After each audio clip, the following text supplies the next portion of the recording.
Boa noite. Nós queremos cumprimentar a você, nosso amigo internauta, que tem participado conosco, direta ou indiretamente, do Dialogando com a Lição. Hoje, excepcionalmente, eu estou aqui na bancada sozinho, porque os nossos irmãos na fé estão em atividades, em reuniões nas igrejas, e coube a mim essa honrosa responsabilidade de estar aqui com vocês no início de semana. Eu já desejo uma feliz semana a todos, e esperando que a nossa lição possa ser estudada, a nossa lição de número 2, que agora aborda o Evangelho de João, a perspectiva de João a respeito da divindade de Jesus, de sua parte, vamos dizer assim, messiânica, de todos os sinais que são demonstrados por meio de Jesus para identificá-lo como não somente um profeta, mas também como o próprio Filho de Deus.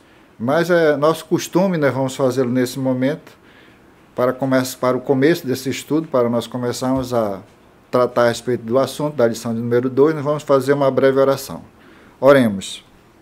Querido Pai Celestial, muito obrigado por esta oportunidade de estar aqui para compartilhar com nossos irmãos, com nossos amigos de fé, a respeito de mais uma lição da Escola Sabatina, que trata a respeito do Evangelho de João, a perspectiva de João, perspectiva joanina, com respeito à divindade de Jesus. E, claro, Senhor, sobretudo, aprender mais um pouco acerca da salvação vinda por Jesus e do teu cuidado para conosco. Em nome de Jesus, nós queremos te agradecer por esta oportunidade. Amém. Sendo assim, nós vamos tocar em alguns pontos hoje que dizem respeito a sinais da divindade. Obviamente, divindade de nosso Senhor Jesus Cristo. E o verso para memorizar nos traz a seguinte citação. Então Jesus declarou: Eu sou a ressurreição e a vida. Quem crê em mim, ainda que morra, viverá. E todo que vive e crê em mim não morrerá eternamente. Você crê nisto? A passagem está no Evangelho de João, capítulo 11, versos 25 e 26. Eu comentei hoje, na minha unidade, já fiz referência assim, em outras circunstâncias, a respeito dessas afirmações de Jesus. Jesus diz assim, aqui, nesse texto que lemos há pouco: Eu sou a ressurreição e a vida. Aquele que nele crê não perecerá ou não morrerá eternamente. Essa, no mínimo, é uma citação provocante. No mínimo, é algo que nos releva, nos eleva a uma divindade e nos traz uma reflexão a respeito de Jesus e essa declaração, porque nenhuma outra pessoa, nem outro ser que já habitou este mundo, seja Buda, seja Confúcio, seja Maomé, seja Moisés, seja Abraão, outra qualquer pessoa de renome, fez tal declaração, ou tais declarações, dizendo: Eu sou o caminho, a verdade e a vida, eu sou a ressurreição, quem crê em mim, ainda que esteja morto, não morrerá eternamente. Enfim, é uma declaração, no mínimo, impressionante, no mínimo impactante, porque um ser humano comum não poderia fazer essa afirmação. E como diz o C.S. Lewis, o autor de Crônica de Nárnia, entre outras obras, faz uma seguinte provocação ao comentar essas citações de Jesus. Ele diz: ou Jesus é Deus, ou Jesus é um maluco, é um doido. Porque nenhum ser humano, como foi falado ainda há pouco, nenhum ser humano fez tal declaração. No entanto, Jesus não diz assim: eu sou um caminho, eu sou uma possibilidade de vida, eu sou uma possibilidade de ressurreição. Ele não coloca hipóteses, não coloca situações em que podem ter outras interpretações. Ele é taxativo, ele é categórico, ele afirma: eu sou a ressurreição, eu sou a vida, quem crê em mim, ainda que esteja morto, viverá. Então, é algo que nos leva a refletir na ponderação que C.S. Lewis fez. Qual seja, ou ele é Deus, ou ele é um maluco.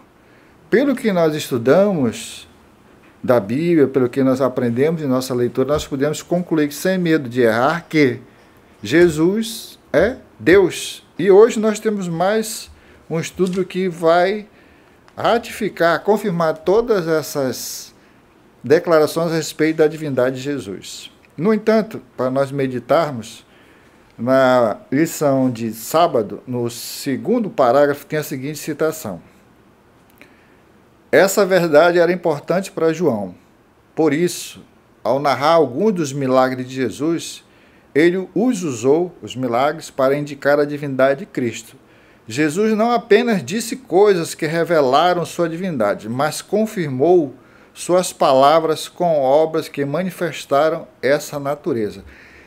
E era de se pensar que essas declarações, juntamente com os sinais, com os milagres, fariam com que os ouvintes, as pessoas que estavam acompanhando Jesus, se pronunciassem de maneira favorável a ele. Mas a lição faz uma ponderação que eu achei importante.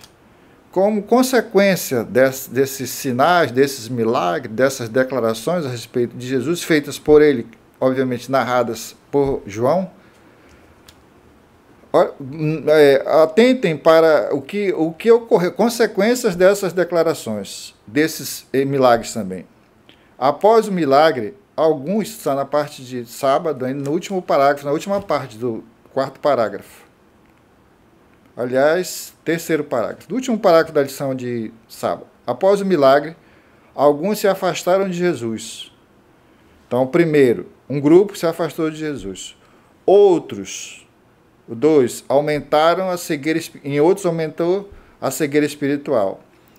E o terceiro, outros começaram a planejar a morte de Jesus. Porém, tem um quarto grupo, muitos passaram a crer que ele é o Messias. Então, percebam que como consequências diversas são advindas dos feitos de Jesus. Uns se afastaram dele, outros tiveram sua cegueira aumentada, cegueira espiritual. Uns começaram a planejar a morte de Jesus.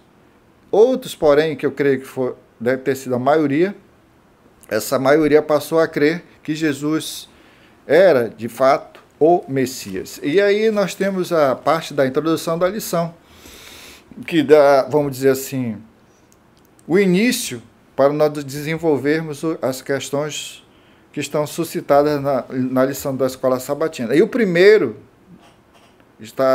que trata a respeito do milagre do alimento para 5.000. Aqui também nós temos uma situação bastante, vamos dizer assim, interessante, porque como alguém pode pegar alguns pães, alguns peixes, que seria vamos dizer assim, esses alimentos, comporiam o que seria a refeição de uma pessoa, de um jovem, de uma pessoa, vamos colocar assim.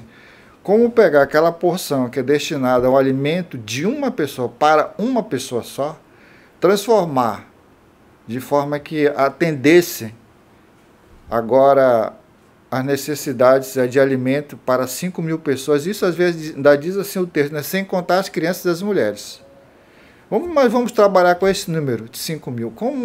Como isso impactaria? Imaginemos nós numa refeição, imagina o local, pode ser num retiro espiritual, pode ser num casamento, num noivado, numa celebração do aniversário, de casamento, uma celebração de nascimento também, enfim. E aí a quantidade é pouca de alimento, como diz o pessoal, de comes e bebes, e ocorre aquela multiplicação que atende a todas as pessoas, ainda mais sobra.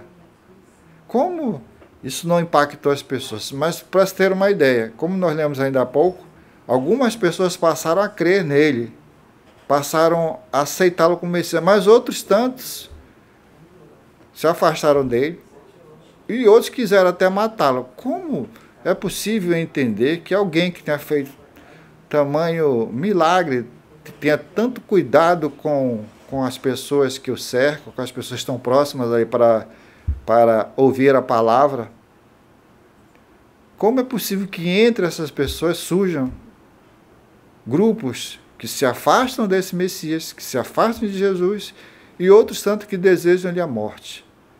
é algo no mínimo para se pensar como é que o nosso mundo, desde que o pecado entrou, como é que ele é trabalhado, como é a visão mundana, como é a visão do pecador em relação a um santo, em relação a um ser humano, especialmente na pessoa de Jesus. Ver tudo isso e agir de forma contrária ao que seria o bom senso e até em certo sentido a lógica. Ora, se ele faz o bem, se ele está preocupado com os outros, em alimentar, em cuidar dessas pessoas, era natural que se pensasse que ele, se não fosse o Messias, se não fosse divino, pelo menos seria um profeta, portanto uma pessoa enviada por Deus. Por aí, na minha percepção, que pode ser inoportuna para o momento, mas é a que eu tenho, é de que as pessoas agiram de forma incorreta. Mas agora, por que as pessoas agem assim? Quem nos orienta com relação a detectar o que é a verdade bíblica, o que é confirmar uma verdade, é o Espírito Santo. Se nós lemos a palavra de Deus com oração, certamente que nós vamos ser orientados pelo Espírito Santo a agir de forma correta. Se nós analisarmos um milagre, um evento, ou como o próprio texto aqui de João menciona, se nós presenciarmos, se nós virmos um sinal ou sinais, nós podemos ver se isso procede de Deus ou não, com base nas informações que a Bíblia tem com relação a detectar se algo procede de Deus ou não. Porque não vamos ser ingênuos. Satanás também pode operar milagres, pode operar sinais, prodígios. Mas qual é o objetivo? Aqui, para mim, mora o cerne da questão. Qual é o objetivo do milagre? É a exaltação própria? É angariar recursos próprios? O que está em jogo ali? Ou é servir as pessoas? Então, por aí, é óbvio que tem como se identificar se um profeta vem de Deus ou não vem de Deus. Não é o caso para se entrar em detalhe, porque a lição não aborda esse aspecto. Mas a questão é que isso deveria trazer um impacto. E a lição fala no domingo, ela diz assim, ó, depois da pergunta número 1, na última parte desse parágrafo que comenta a pergunta número 1, diz assim: e o povo comentou que Jesus era o profeta que viria ao mundo. Está em João capítulo 6, verso 14. Isto é, o profeta semelhante a Moisés, que estava predito em Deuteronômio, capítulo 18, verso 15. Tudo isso aponta para Jesus como o novo Messias. Tudo isso aponta para Jesus como o novo Moisés, que veio para libertar seu povo. Aí, finalizando, diz a lição, na parte de domingo. Assim, João descreve Jesus não apenas fazendo sinais e maravilhas, mas sinais e maravilhas que, em seu contexto, deveriam ter tido um significado especial para o povo judeu. Cristo estava apontando em essência para a sua própria divindade. Mas como nós somos duros de coração para entender isso?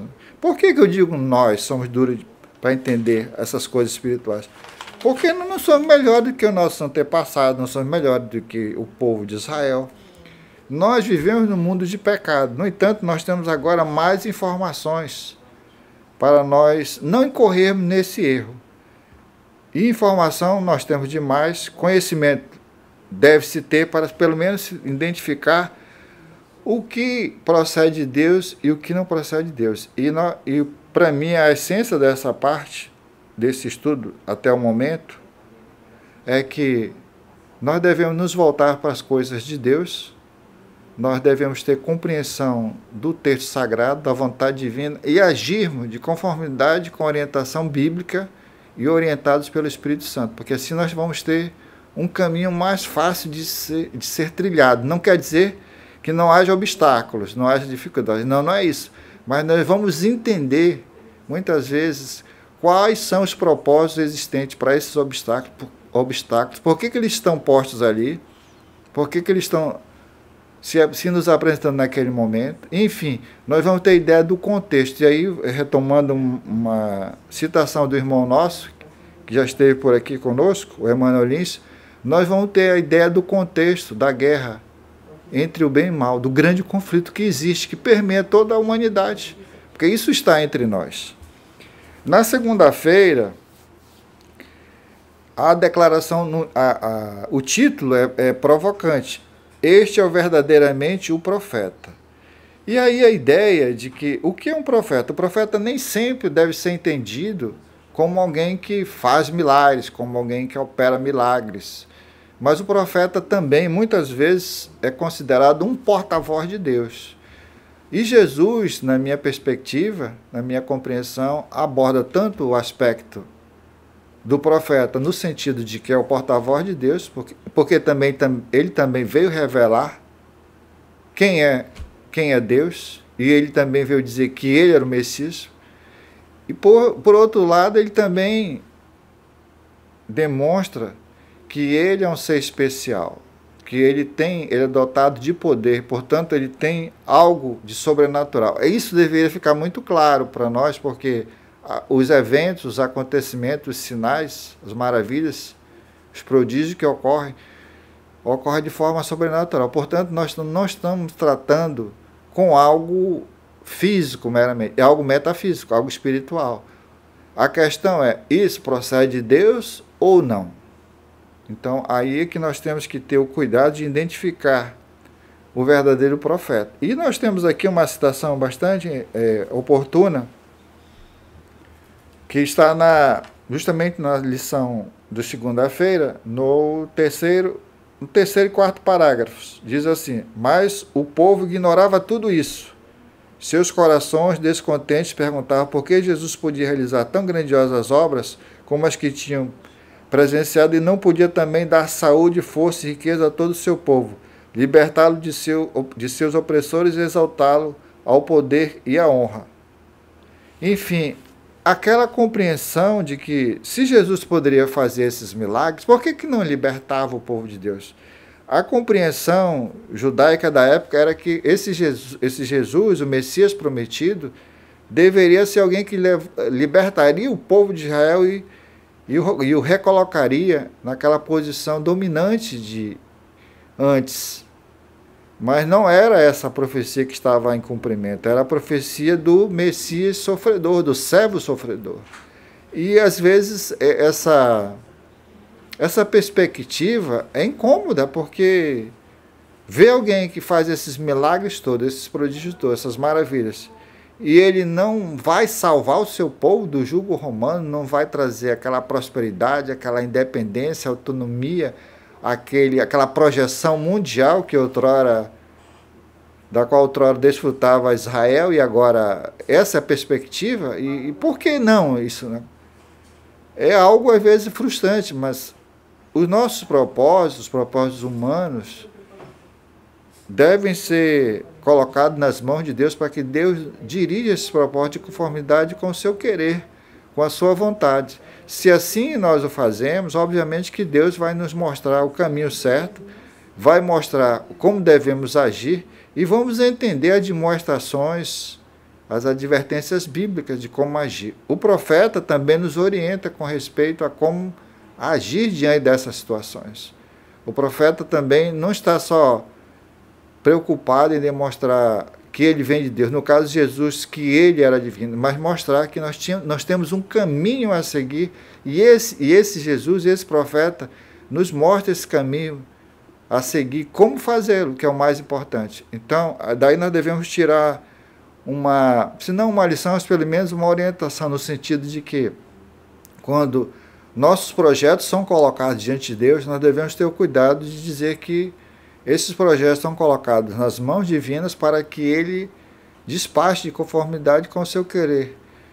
Isto implica, às vezes, que entender que nós não vamos ter o pedido atendido, que nós vamos ter que esperar ou que vai ser atendido. Então, pelo menos aí são 3 perspectivas, mas que Deus sabe o que é melhor para nós. Não adianta nós dizermos que seja feita a tua vontade se nós não seguimos as orientações do profeta, as orientações bíblicas, o ensinamento de Jesus, porque são essas orientações que nos aproximam de Deus e nos fazem entender a vontade de Deus para conosco. Finalmente, a lição de segunda-feira toca no seu último parágrafo, num ponto importante, e aqui talvez seja um pouco o reflexo do que nós estamos vendo hoje em nossos dias com relação à religiosidade, ao uso da religião para obter bens materiais, bênçãos materiais. Não só, né? Esse não é só o propósito, mas quando isso é a primazia, quando isso está em primeiro lugar, eu creio que é um evangelho equivocado. Mas assim, a citação diz assim, o último parágrafo da lição de segunda-feira.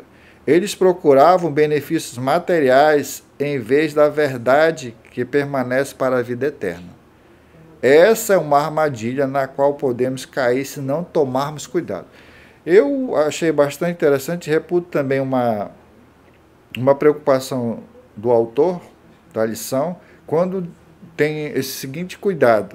Essa é uma armadilha na qual podemos cair se não tomarmos cuidado. Isto é, nós também, hoje, no século XXI, não estamos isentos de cair nessa armadilha. Então, como é que devemos agir nesse momento? De acordo com a palavra de Deus, de acordo com a orientação divina.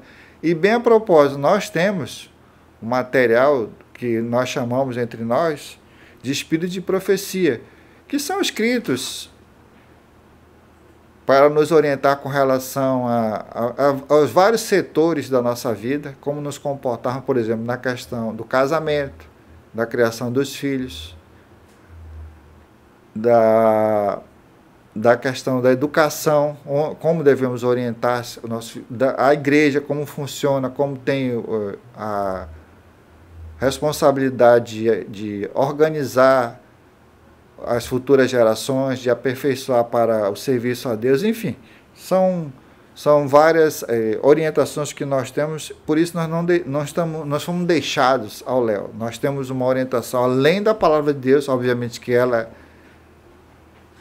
recebe recebe de nós a primazia, tem ela prioridade, e obviamente que o espírito de profecia vem para auxiliar, para complementar o que nós estudamos na Bíblia. Na terça-feira, a cura do cego. E às vezes essas perguntas que são feitas na lição para que nós desenvolvamos estudos são, no mínimo, provocativas. Outra situação é que parece que algumas perguntas de Jesus são inapropriadas. Numa primeira leitura, o que dá para entender é que parece que Jesus ou está ironizando ou não compreendeu a questão como um todo. Mas como isso é possível se ele é Deus, se ele é divino? É obviamente que tem uma lição para nós, entendendo também que o texto não contém palavras sem utilidade, as palavras não estão colocadas lá para preencher um espaço vazio, não, pelo contrário, elas têm uma finalidade, têm um propósito, têm uma motivação para estarem ali escritas. Mas algumas pessoas perguntam assim, mas por que Jesus perguntava, por exemplo, a um cego? Qual é o desejo que você quer? Ora, se pergunta para um cego, o cego naturalmente vai dizer, eu quero enxergar, eu quero ver. Se pergunta para um coxo, eu quero andar normalmente. Se pergunta para um aleijado, eu quero ter minhas pernas restauradas, por exemplo. Eu quero meus braços restaurados. Eu sou acamado, estou acamado há tanto tempo, eu quero andar, poder me alimentar, poder exercer as minhas atividades que eu fazia antes, ou começar uma atividade remunerada, um trabalho, ter uma atividade. Mas Jesus às vezes pergunta, e às vezes, mas por que isso? Por que essas indagações, essas interrogações são feitas a algumas pessoas antes da cura? E às vezes existe até uma advertência, depois dessa pessoa receber a bênção da cura física e espiritual, ou as duas. A advertência é, vá e não peques mais. Então, para que algo pior não te aconteça. Enfim, é como se houvesse uma advertência para que a pessoa, ao ser restaurada à sociedade, ao ter sua saúde renovada, ao até mesmo ressuscitar, ou ser ressuscitada, ela tivesse agora um comportamento de acordo com o padrão divino. Mas antes, tem a indagação, por que Jesus perguntava a algumas pessoas o que elas queriam que Jesus fizesse em seu favor, considerando que Jesus já na primeira oportunidade já havia identificado o que estava acontecendo com aquela pessoa, a enfermidade já estava identificada. Vamos pensar numa pessoa que é cega de nascença. Ela sempre contou com a ajuda de terceiros, familiares ou não, para estar num local esmolando, sendo esmoléu, pedindo ajuda ali, contando com a boa vontade alheia para ter o seu alimento, a sua sustentação. E a partir do momento que essa pessoa está curada, ela não vai mais ter essa dependência econômica. Ela vai precisar trabalhar. Portanto, além do privilégio da cura, da obtenção da cura física, existe uma responsabilidade. Isto é, você vai ser agora uma pessoa sadia, mas você vai ter que prover o seu sustento, o seu e de sua família. Você vai ter que trabalhar. Antes você estava ali, olha, na mendicância, pedindo, era esmoléu. Agora, ó, trabalhar, suar a camisa para poder produzir o seu alimento. Isso também que vale para as outras pessoas que estavam com outras enfermidades. Muito provavelmente, essas outras pessoas viviam da caridade alheia. E agora, com a cura, elas teriam a responsabilidade de prover o seu sustento. Então, não é simplesmente você ficar curado, mas é a partir daí ter a responsabilidade de prover o seu alimento. Eu estou dizendo que isso é ruim? Não. Estou dizendo só que implica responsabilidade. Implica essa nova responsabilidade que você tem diante da sociedade. Para si mesmo e para com os outros. Dependendo se você é sozinho ou tem família, você terá essas responsabilidades. Então, curar um cego não significa somente dar vista a ele, fazer com que ele ou veja de novo, ou veja pela primeira vez, mas que ele também agora exerça a sua atividade, ele tenha a sua vida voltada agora para o seu próprio sustento, para a sua manutenção de sua família. Aqui, na lição de terça-feira, no quarto parágrafo, diz assim: na história de João 9, essa sequência é completada em João 9, verso 7. Mas, como geralmente acontece no Evangelho de João, o significado do milagre torna-se um tema de debate bem mais amplo, levando a um longo diálogo entre um homem curado e os líderes religiosos. Essa discussão gira em torno de dois pares de conceitos que estão relacionados e são contrastados. Pecado, obras de Deus, né? Tá em oposição aqui, pecado, obras de Deus, e cegueira, visão.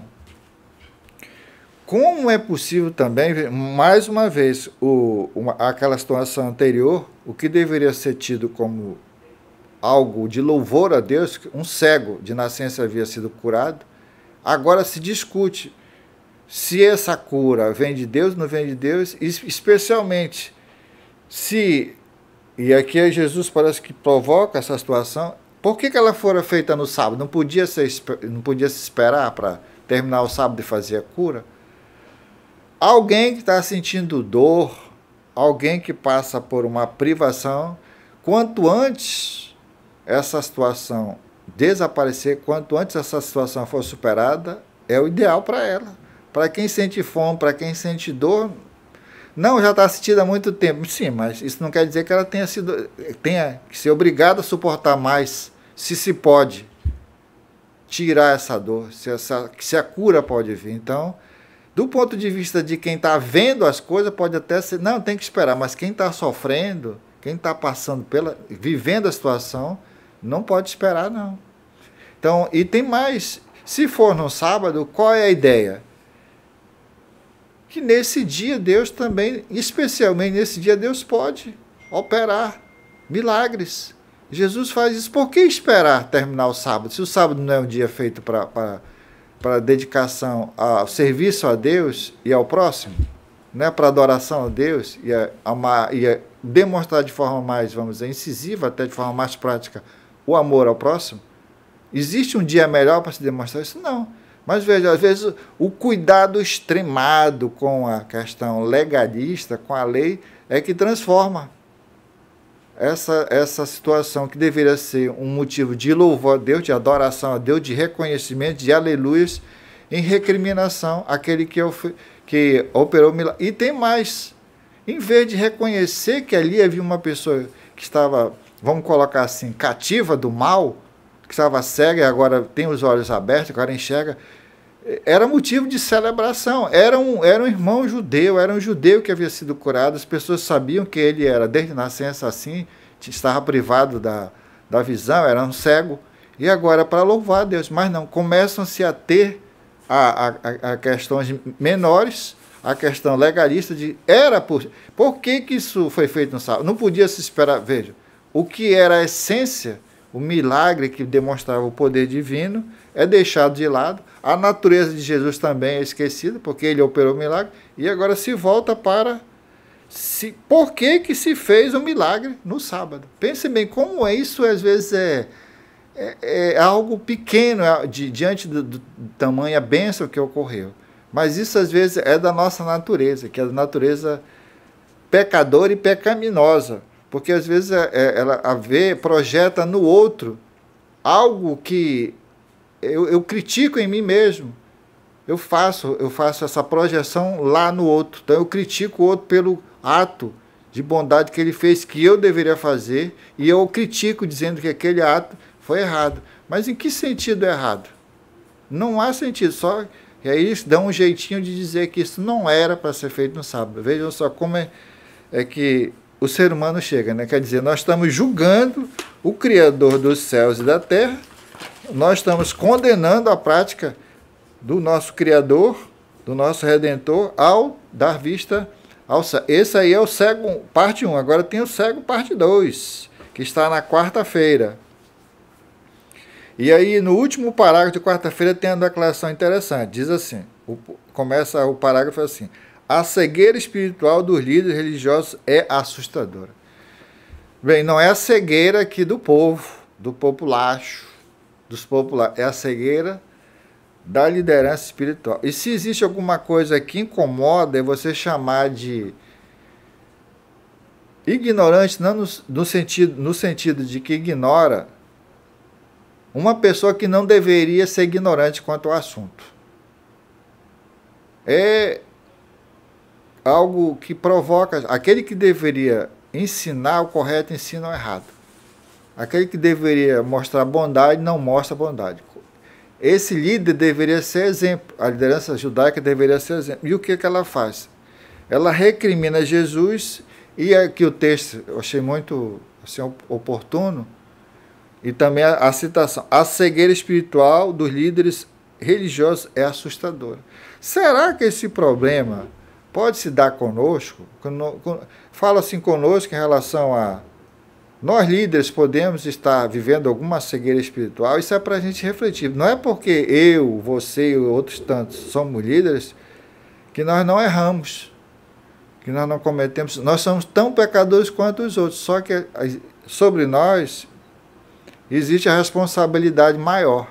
Como diria um personagem aí de revista quadrinho que virou filme, com grandes poderes vem grandes responsabilidades. Logo, o líder deve ter esse cuidado de demonstrar esse zelo pela palavra de Deus, não deixar que descambe para um outro entendimento que é de Deus, e aquilo que procede de Deus e aquilo que deve ser feito. Se algo é feito por um irmão meu, que está, e é certo, embora eu não goste muito desse meu irmão, que já está errado no seu início, na sua raiz, mas suponhamos essa situação.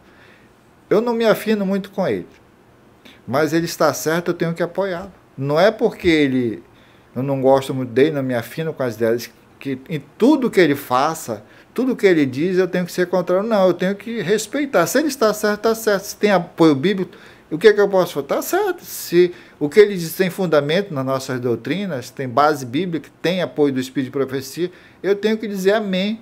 Está certo. Não gosto dele às vezes, das atitudes dele, do comportamento dele, mas ele está certo. Quer dizer, nós temos que fazer essa diferença. E às vezes nós somos especialistas em colocar tudo junto. Eu não gosto da pessoa, então a ideia dele não pode ser boa. Ou então o inverso. As ideias dele são sempre ruins, então eu não vou gostar da pessoa. Isso é muito perigoso, porque Quando nós fazemos isso, nós nos tornamos juízes dos outros, dos nossos irmãos. E isso não é, como diria alguém, isso não é de Jesus, não. Não procede de Jesus, não. Porque se nós temos a orientação do Espírito, e para mim esse é o cerne da questão, se nós somos movidos, orientados pelo Espírito Santo, nós vamos saber reconhecer o nosso erro, o acerto dos demais também. Embora nem sempre esteja de acordo, mas se ele está certo, eu tenho que dizer que ele está certo. Não posso transformar a verdade dele, só porque eu discordo dele, em algo errado. Não, não é assim.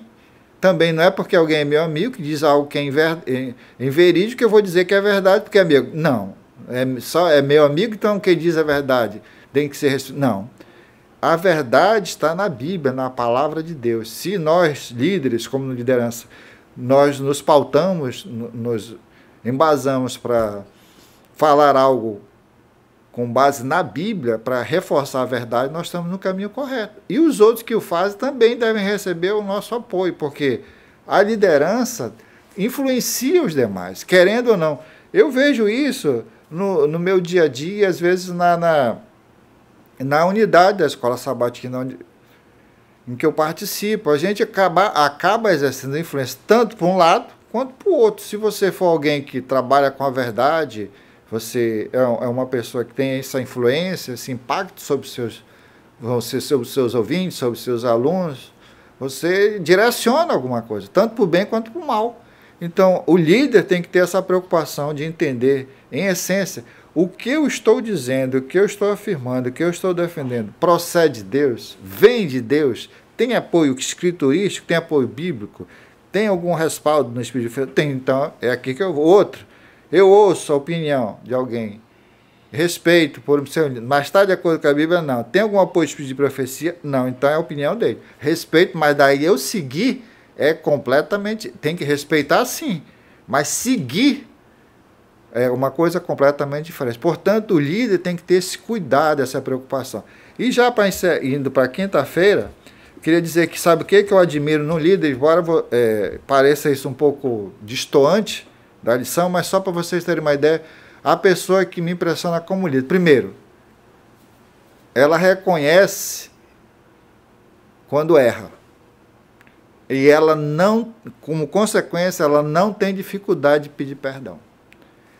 Errou, pediu perdão, fica fácil.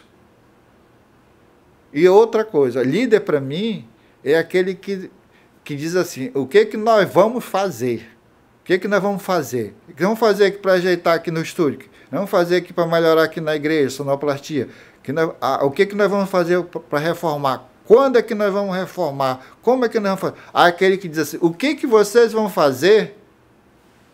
Esse aí já perdeu 50% de chance, de oportunidade de ser um líder, para mim. Porque, para mim, o líder é aquele que diz, vamos, eu estou com você, eu e vocês, nós, é no plural, não é vocês lá, só no plural, é eu, incluindo a minha pessoa, a primeira pessoa do singular, incluindo lá com os outros, ó, nós, eu e vocês, nós vamos, não é só, o que vocês vão fazer para este ano para Jesus, quantos vocês vão ganhar, quantos discípulos vocês vão fazer, não, quantos nós vamos fazer, quantas pessoas nós vamos hospedar em casa, quantos estudos nós vamos fazer, quantas pessoas nós vamos levar para o batismo, o líder tem que estar junto com, porque senão ele é qualquer coisa, menos líder, ele está no lugar errado, ele pode ser líder de uma empresa, ele pode ser líder de um departamento aí no governo federal, municipal, estadual, aí pode ser. Mas para a igreja, dentro da minha... Posso estar errado. Dentro da minha concepção, isso não é um líder cristão. Esse não é um líder que tem como padrão Jesus Cristo. Por quê? Porque Jesus nunca disse, vão lá, façam assim. Não. Ele ensinava e depois, como é que foi lá o resultado? Acompanhava. Não é do que, façam isso aí, façam o que eu digo. Não era assim. É faço o que eu faço. E ele disse assim, eu já vos ensinei. O próprio Paulo diz assim, sede meus imitadores como eu sou de Cristo. A ideia é essa, você tem um padrão de liderança. E qual é esse padrão? É Jesus. Agora, obviamente, alguém pode dizer, mas se esse líder já está cansado, está passando por uma doença, não, aí é outra situação, ele tem os seus comandados, vamos dizer, diretos, mas se eu estou ali à frente, esse líder que eu estou falando, é o líder do evangelismo, é o líder dessa atividade missionária, é o líder que quer uma reforma na igreja, só esse que eu estou falando, é aquele que está ali presente. Ele, obviamente, que às vezes ele vai ter que se ausentar por uma função, por aqui, ele tem que atender determinadas igrejas, tem que dar suporte espiritual, reunião, não é isso, estou dizendo, é aquele que está junto com, obviamente que haverá momentos em que ele não estará presente, mas devido às suas funções, suas responsabilidades, mas não é porque ele não deseja estar ali, né, compartilhando ali das pessoas. Por que eu digo isso? Porque eu vi isso, líderes lá na igreja do Parque 10, por exemplo. Eu não vou sair do meu reduto, né, para não ficar assim divagando, vou falar da minha realidade. Pastores que estavam conosco lá, batendo massa de cimento, carregando tijolo, outras coisas. Era aquele líder com o qual a gente gostava de estar, porque ele estava junto com. Será que ele estava todos os dias? Não, porque ele também tem que fazer visitas missionárias, tudo, enfim. É a ideia de estar junto com, não é aquele que delega a responsabilidade e cobra resultados. Não, não é isso. Para mim, eu posso estar equivocado, mas essa é a minha impressão do líder cristão, do líder nos moldes de Jesus Cristo, nosso Salvador.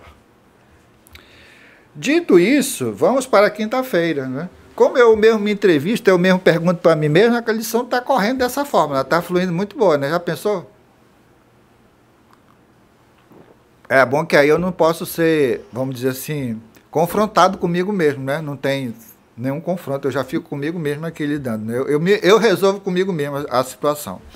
A última, talvez seja a mais de todas as maravilhas, os milagres, dos prodígios que Jesus fez. Eu confesso que eu absorvi muito essa lição, ela me ajuda muito com respeito à ressurreição de Lázaro. A lição enfoca, essa lição que eu me referi há pouco, é a lição do ensinamento de Jesus. Obviamente que o termo lição também eu estou usando agora, no sentido da lição da quinta-feira, mas o que eu extraio é algo muito bonito desse relato que está em João capítulo 11, no Evangelho de João capítulo 11.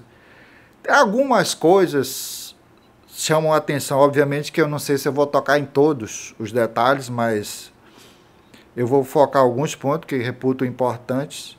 Por exemplo, a questão da doença, é um amigo, e no livro Desejar Todas as Nações diz que Jesus gostava de estar com essa família em Betânia. Aliás, Betânia é um nome estranho, né? Se a gente for pesquisar, quer dizer casa da pobreza.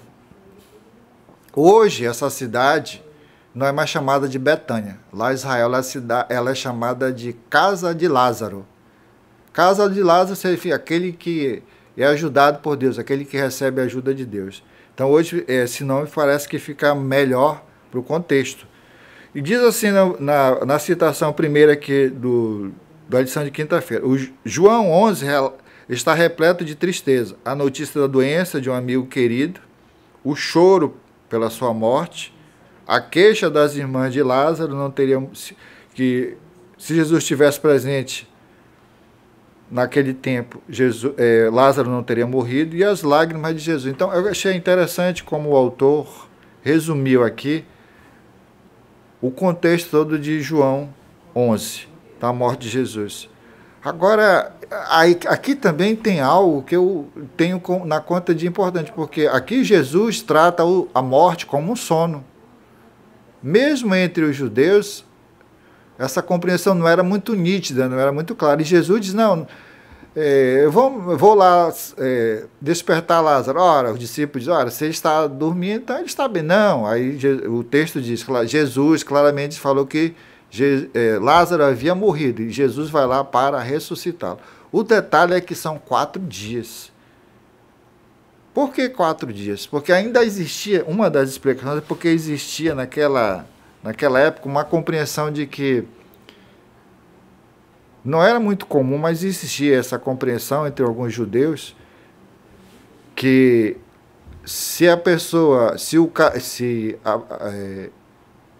antes de 4 dias o corpo ficasse em estado, não entrasse em estado de putrefação, ficasse conservado, o espírito poderia voltar para ele e ele ser ressuscitado.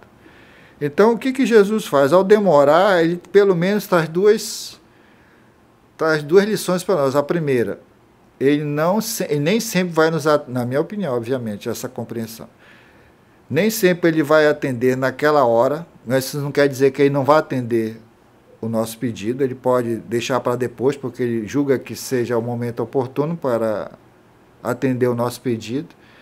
E uma outra coisa, para aquela época ele diz assim, olha, vocês creem nesse mito, tem essa crença de que o espírito pode voltar, pois é, pode voltar se não passarem de 4 dias, se o corpo estiver conservado, então até 3 dias o espírito pode voltar e o morto, entre aspas, pode ressuscitar.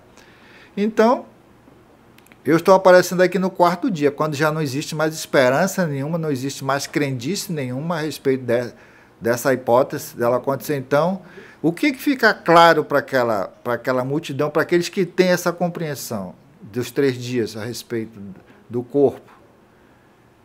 Que não tinha mais o que fazer. Portanto, se Lázaro ressuscita, porque tem algo muito maior. Um ser tem controle sobre a morte, sobre a vida. E é isso que acontece. Para se ter uma ideia, o texto diz assim, né, que o corpo já estava fedendo, já estava putrefado, estava em putrefação, porque já estava fedendo, estava em estado de composição. Ainda assim, Jesus vai lá e ressuscita. Outra lição, Deus tem o controle da vida, e em qualquer momento ele pode trazer os mortos à vida. Especialmente o pessoal que morreu crendo em Cristo, ou aqueles, segundo o texto sagrado do Apocalipse, aqueles que vão fazer parte da primeira ressurreição. Então, é bom nós entendermos isso aqui, que fala-se de 2 ressurreições, mas a mais importante para nós cristãos é a primeira. Os salvos voltam à vida, recebem o fôlego de vida agora para viver na eternidade, na primeira ressurreição. Aquela turma da segunda ressurreição ressuscita para o lago de fogo e enxofre, em outras palavras, para virar churrasquinho, para ser queimados. Eu até às vezes faço uma brincadeira, eu digo assim, esse pessoal daqui, esse pessoal que está vivendo na Amazônia tem que pensar seriamente se vai gostar ou não mais de quentura, porque já está quente aqui. Tem um amigo nosso, o Emmanuel, que aqui eu acho que ele fala que é a antessala do inferno, quando tem no período do verão. Agora imagine isso lá no inferno, na hora que vai queimar as pessoas. Quer dizer, já não basta o calor pelo qual nós passamos agora, não basta o sofrimento dessa quentura medonha que tem, ainda vai pegar fogo lá no final. Aí é gostar de fogo mesmo, né? Eu estou procurando o caminho do céu, que eu acho que é melhorzinho, né? Não vai ter essa coisa toda de fogo não para me queimar. Então, quem não gosta de calor, é melhor procurar o caminho do céu, porque o caminho do inferno vai ser muito mais quente. Isso está na Bíblia. Diante disso, nós vamos para cá para o 3º parágrafo, na lição de quinta-feira. Quando chegamos a João 11, 17 a 27, Lázaro já estava morto. Havia 4 dias, falamos ainda há pouco. O seu corpo já estava se decompondo e, como disse Maria, Senhor, já cheira mal, estava fedendo, porque está morto há 4 dias. A demora de Jesus apenas ajudou a tornar o milagre ainda mais impressionante. Ressuscitar um cadáver em decomposição? Que outra prova Jesus poderia ter dado de que ele é o próprio Deus? E aqui está, olha.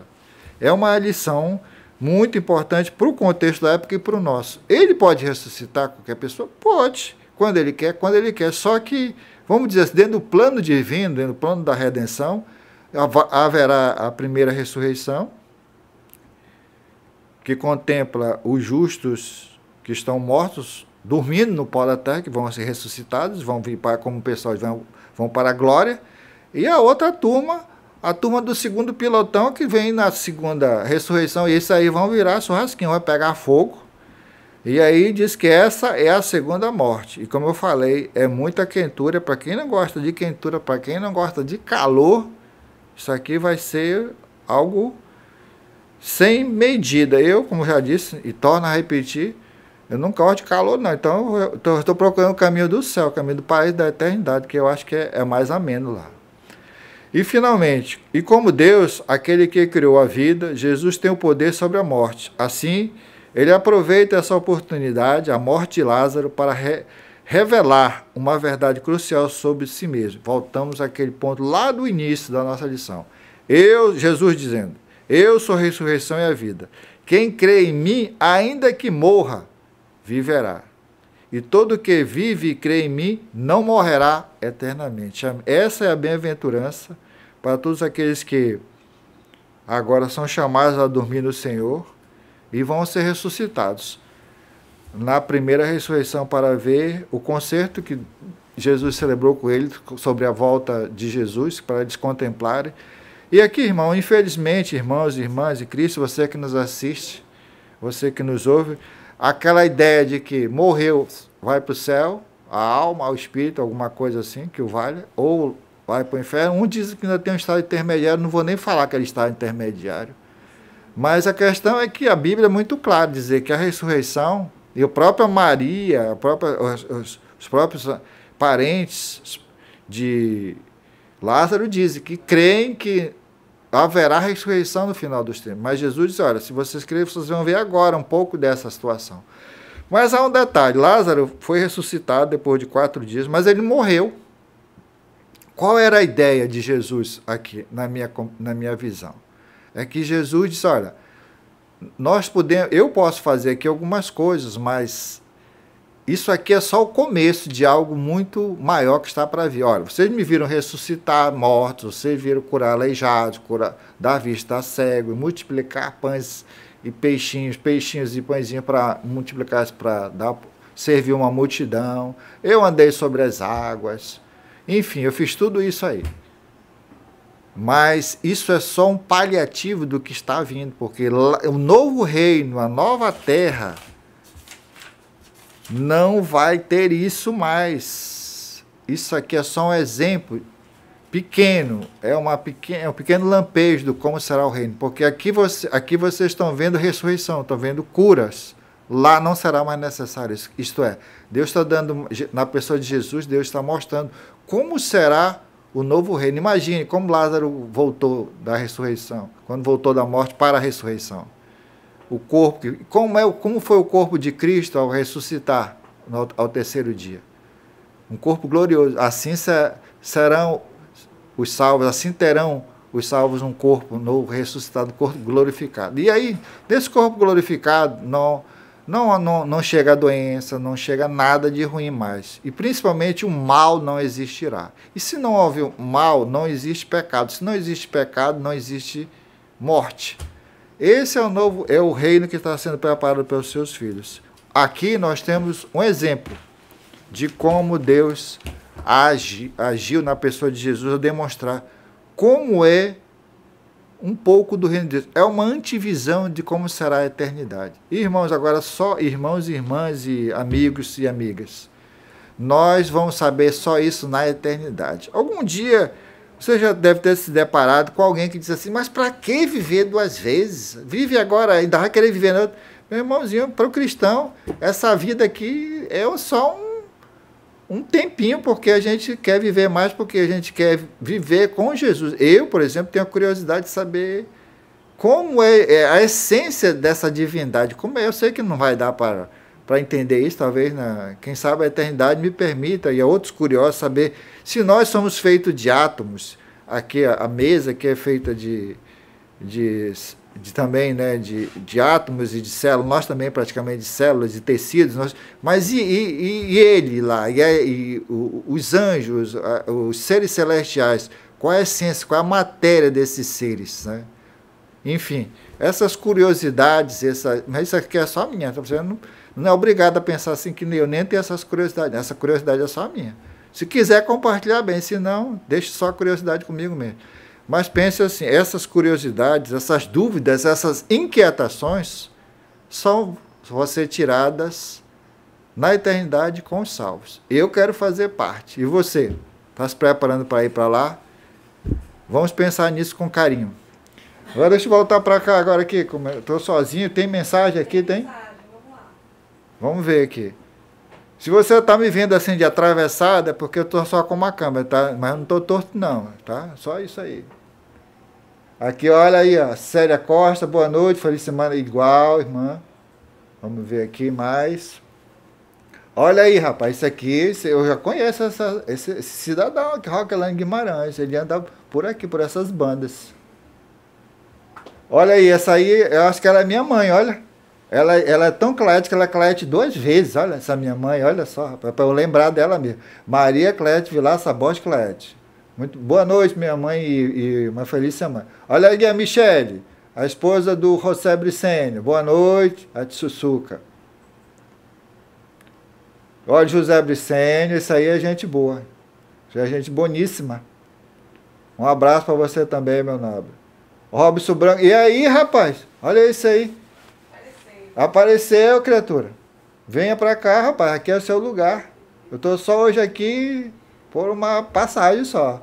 Olha aí, olha. Ei, rapaz, eu te esperei aqui hoje, hein? Mas eu sei que você teve um motivo justo para não vir. Eu conheço a sua índole. Uma feliz semana. Uma semana abençoada para você e sua família, tá? Tá, Paulo? Rapaz, e agora? Como é Kelly, é? Kelly Cristine Ferreira do Carmo. Boa noite, boa noite.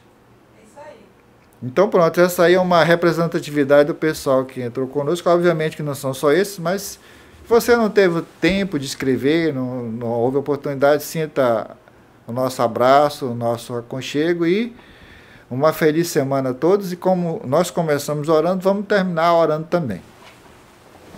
Oremos, querido Pai Celestial, muito obrigado por essa oportunidade de aqui estarmos comentando a respeito do livro de João, o Evangelho, que tem por finalidade, pelo menos nessas 2 primeiras lições, mostrar a divindade de Jesus. E é bom saber que esse Deus se fez homem, habitou entre nós, fez as maravilhas que nós estamos lendo e estudando, para demonstrar não somente o seu poder, Senhor, a sua divindade, mas para mostrar o carinho e o amor e cumprir o plano da redenção de nos resgatar para estarmos contigo durante a eternidade. Obrigado porque Jesus assim se fez homem, assim procedeu, deixou um testemunho, deixou um exemplo a ser seguido. E obrigado porque o Evangelho chegou até mim, chegou até nós. E obrigado porque enquanto existir vida, enquanto existir tempo de graça, nós temos a oportunidade de ter essa decisão ao teu lado e de nos prepararmos para a eternidade. Ajuda-nos a ser impressionados pelo Espírito Santo para compreender melhor